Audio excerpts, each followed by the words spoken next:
So let's leap in. Have you taught piano in a group format before? So you can let me know if you've taught group piano, if this is new to you, or if you're an old seasoned pro at group piano. I love to hear from you because I feel like I could learn and continue to learn as a teacher throughout my years. So I did make a slideshow today as well, because hopefully that helps you as you're following on. So I'll just add that to the stream here as well. So I started with what's your why? And I know that when we're teaching any kind of topic, it's great to think of like, what's our purpose? So, oh, that's neat, Carrie. Nice to see you here. And I see that Carrie says she taught group piano a long time ago when you're teaching at the music store, but haven't taught group since you've been teaching at home. Yeah, and that was for me too. I taught group piano years ago as a music for young children teacher.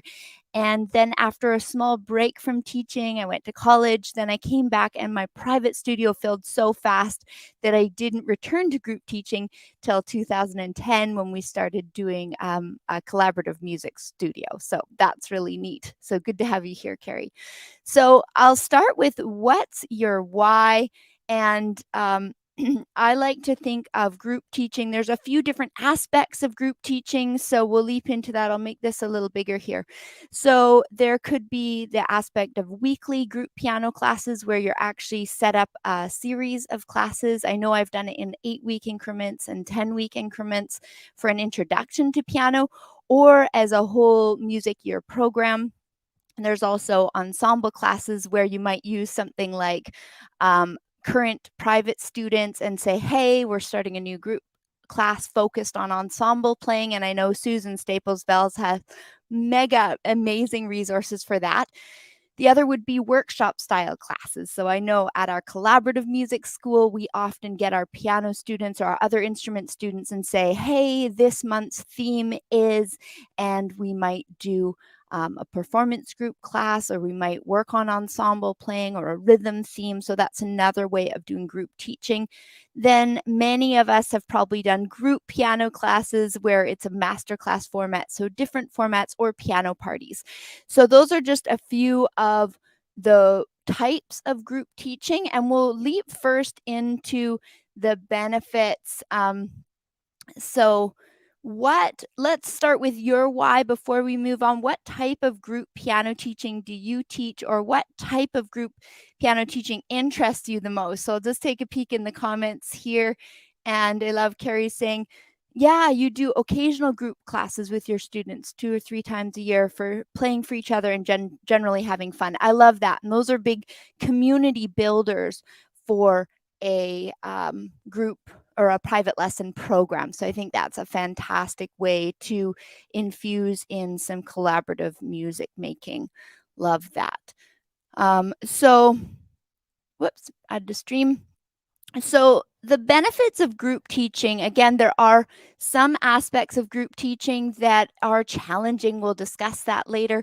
But some of the benefits of group teaching might be things like building community, what Carrie said. Like, that's a great reason to get people together. And that could be in weekly group classes or just something occasional that you do with your music students. Accessibility and affordability. And I know that's a big topic right now because families are trying to decide where to put their money, and you can still have a quality music program that is based on group teaching. I do believe that. And I think that other countries, I know I've heard, for example, in Australia, group teaching is the most common way to start lessons, whereas here in Canada, most start in private lessons. Oh yeah, that's great. Claire's here today and she says that she's done a studio class before. Fantastic. So again, another great way of bringing people together. So group teaching as accessibility and affordability, building collaborative skills. And I love this about groups is that you're actually teaching students from the start that they can play alongside with others. And sometimes it's hard when you've been a soloist your whole music career and suddenly you're plunged into playing with a band or something and you're realizing, oh my goodness, I'm not the star. I have to listen to others. So I think that's a fun way to infuse in that aspect of collaborative playing right away. Strong musical foundations. I love that often in a format, you guys can let me know what you think, but when I do group classes, I often have a longer duration of time because it's more affordable. Once you have the students there, you can maybe do an hour instead of a half hour, 45 minutes.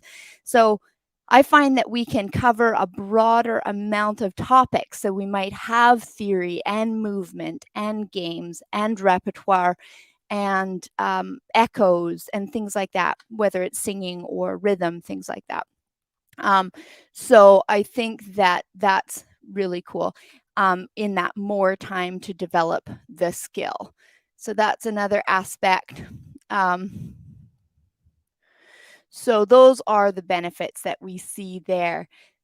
So then let's talk about the challenges. If you've taught group piano, I would love to know what you find most challenging when you're teaching a group. Or if you're thinking about teaching a group class, what do you think of as the most challenging aspect?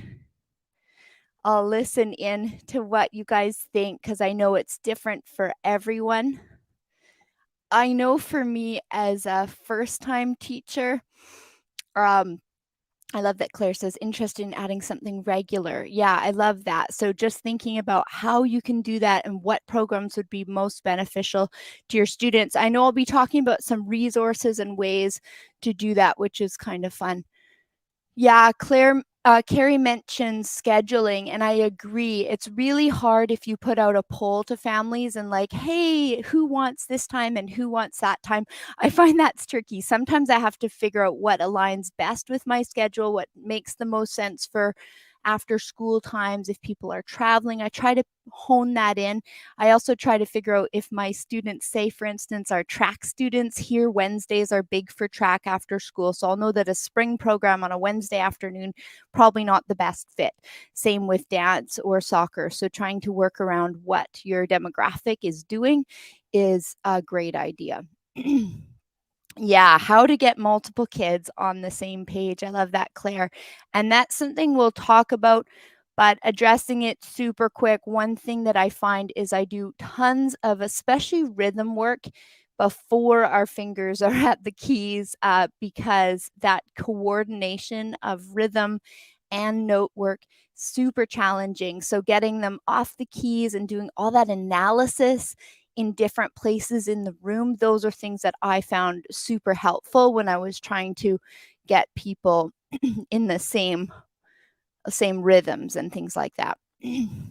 Okay, so then next up, some of the challenges I was thinking of myself was teacher stamina. So, for instance, if you are a wild extrovert, I do find sometimes that can make it easier to have that social stamina.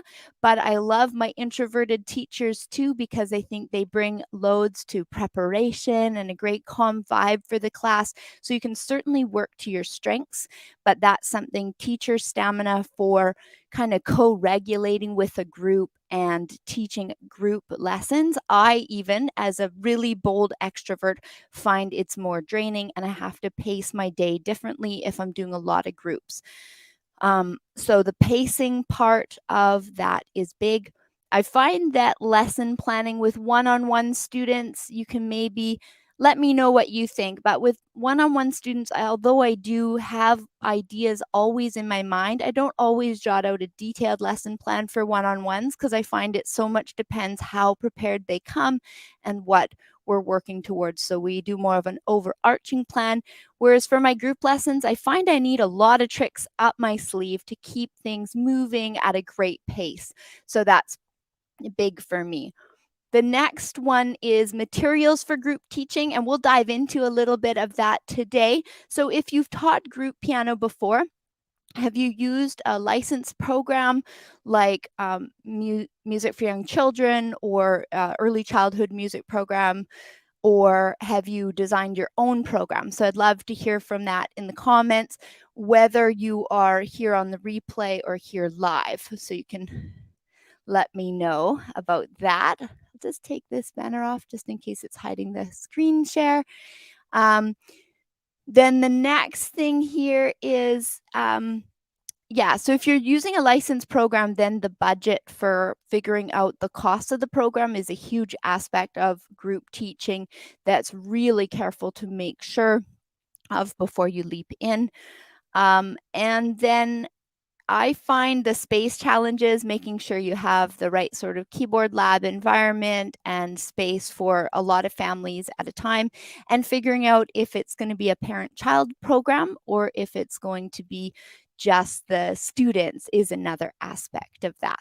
So I see some comments coming in. Yeah, not really anything. Yeah, so that's okay too. So I love that Claire's saying, yeah, not a program yet. And so that's okay. That's why we're here today. I'll talk about some of the programs I've used. I've used things like Supersonics Piano is an app. I've used that for a 10-week introduction to rote piano playing. That's the first time I focused on rote playing as a goal.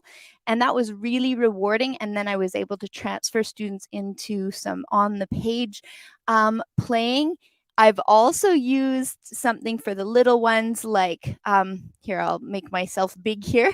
I've used things like chilling on the black keys from Wonder Keys, and this is micro leveled. So something that's a really precise goal is really helpful with group playing. So this is getting them using black keys only and keyboard awareness and finger dexterity. Same with nuts for alpha notes, another micro leveled one that would be good in that 6 to 8 years old. And then recently, I started a group of teen beginners, and it was super rewarding to use the Wonder Keys Pop Staff piano and a more improvised approach at the start. It's not an improvising program, but it's kind of a neat way of doing bridges in the left hand and melody in the top hand. So that's kind of something to take a look at. So let's see. Yeah, we've talked about that. I'm just following my guideline. And while we're here, if you are finding value so far, be sure to give the video a like. It helps with that algorithm to get it out to more people. The other thing I've used is something like Supersonics Pop School, and this one is really teaching students about improvising to a melody.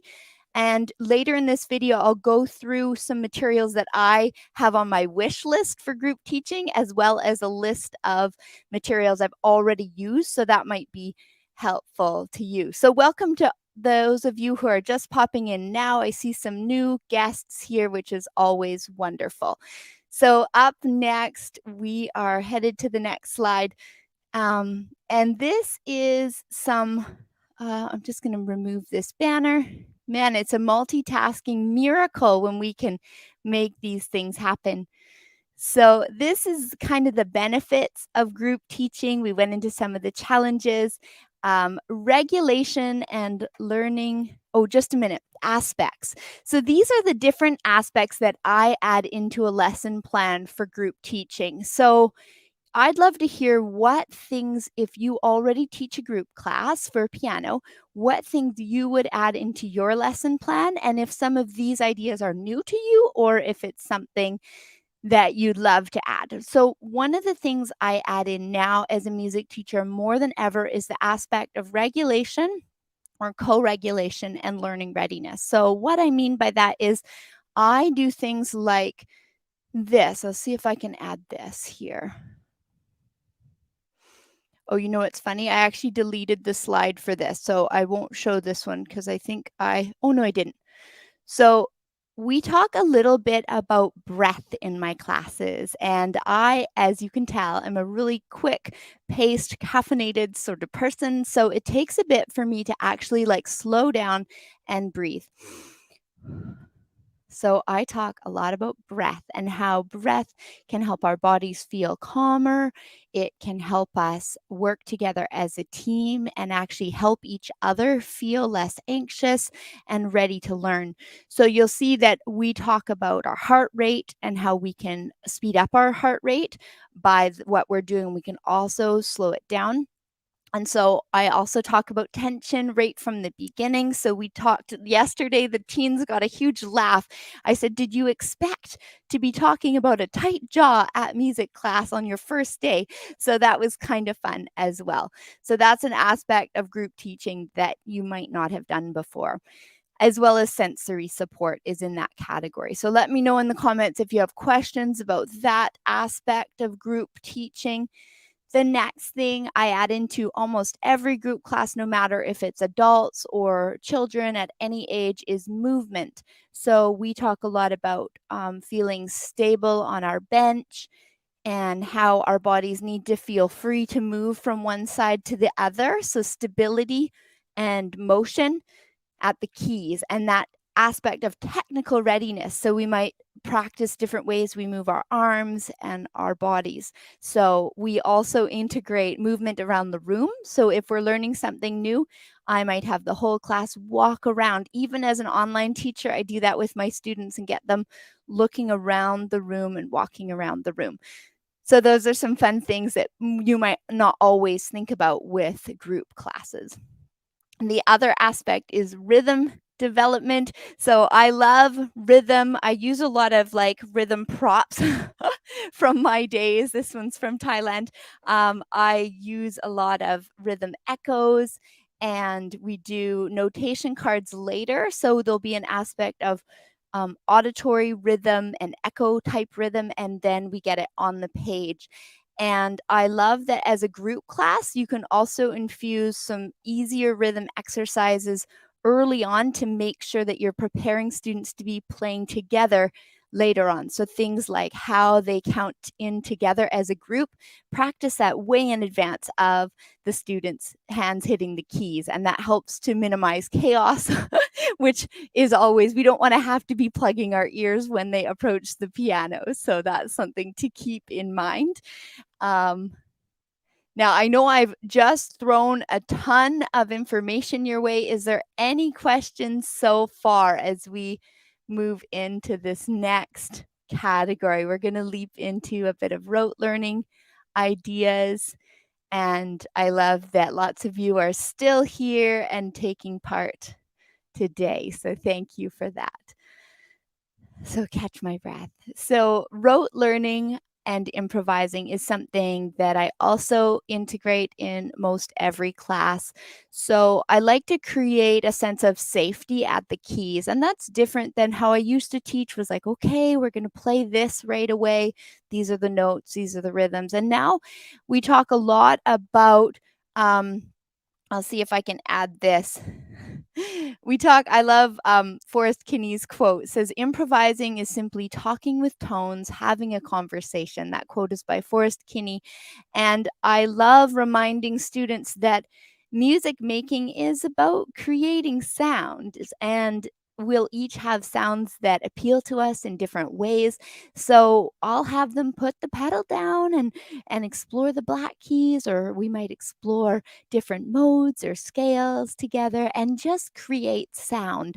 So that's something we would do an aspect of that in each and every group class. And I love that too. Music theory is another one. Hands up if you're teaching music theory in your group classes. It's a great on the floor activity. Again, I know in Music for Young Children, they used to say for young children, you could bank on needing 22 different moves in position over a 1 hour class. So not that every class needs that, and you really have to read the room well, but there is an aspect of keeping students moving and engaged that makes learning even more enjoyable. So music theory. And then, of course, repertoire. So we're going to be diving into some repertoire that might work really well for your group classes. So the next subject is repertoire that I've used for group teaching, and I'd love you guys, if you have used group teaching repertoire and you're here either live or on the replay, let me know what you're using in your studios. These are things I've used before. Pattern Play by Forrest Kinney. My book's probably here somewhere close. I've used that book a lot in group classes.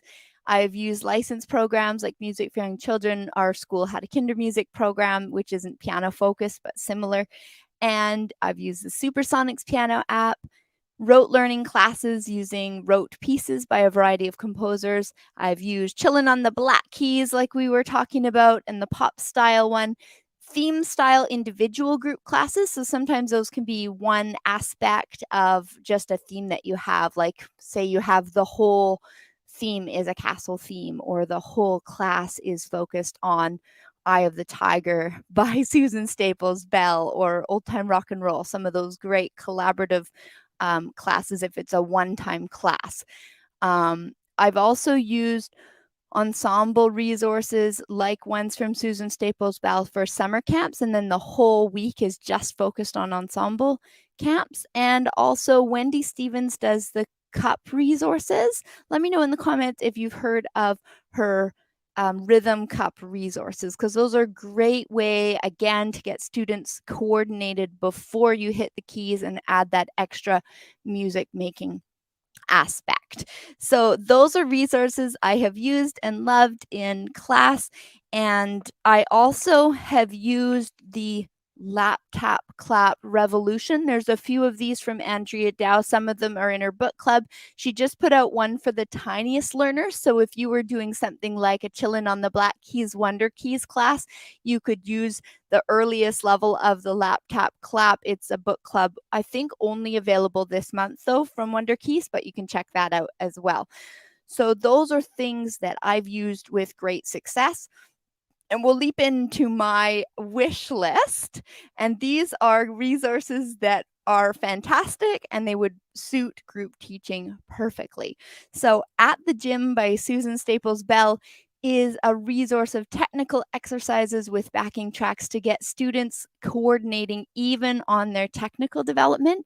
And it has different parts. Some might be playing triads, some might be playing scales, and more things like that. And that's great because you will find that pacing students at a similar pace, it will almost always be hard. It's very hard to keep everyone going forward in the same direction. So resources that allow for flexibility so that one student can do something at their stage of development, another student can be challenged, is a great thing for your teaching toolkit. So the next one would be something like Shiver Me Timbers by Anita Milne. And this resource is on my list to do with a group class, especially a pirate theme class. And it's a collaborative resource that works on improvising and has all sorts of prompts. And it would be great for group teaching as well, I believe. And we talked about Lap Tap Clap. Create First by Forrest Kinney is another great improvised resource that would be good to get even current piano students together for a party surrounding improvising, and you could use that successfully. Bradley Sowash does the Lead Sheet Challenge, another great way of playing collaboratively. And then Wendy Stevens has a great newer series of rote and reading pieces. So if you wanted to infuse something that was off book and teach a rote piece, those save teachers so much time and they're fantastic. I know over at the Vibrant Music Teaching YouTube channel, she talks about blues backing tracks. I love that idea. I think that's a great basis for improvising, is to put on a backing track and have students play around with the notes of the scale and maybe even solo at different times, just making up sounds. So great. So thank you so much for being here. I'm just going to check if I have anything more.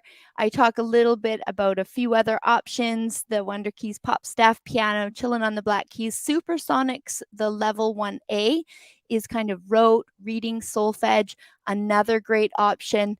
And I think that really wraps up our class for today. So thank you for being here. You guys stuck it out. I hope there was value here. Be sure to subscribe if you're here on the replay. And thank you for coming. Ask questions later, and I'll see you all next time.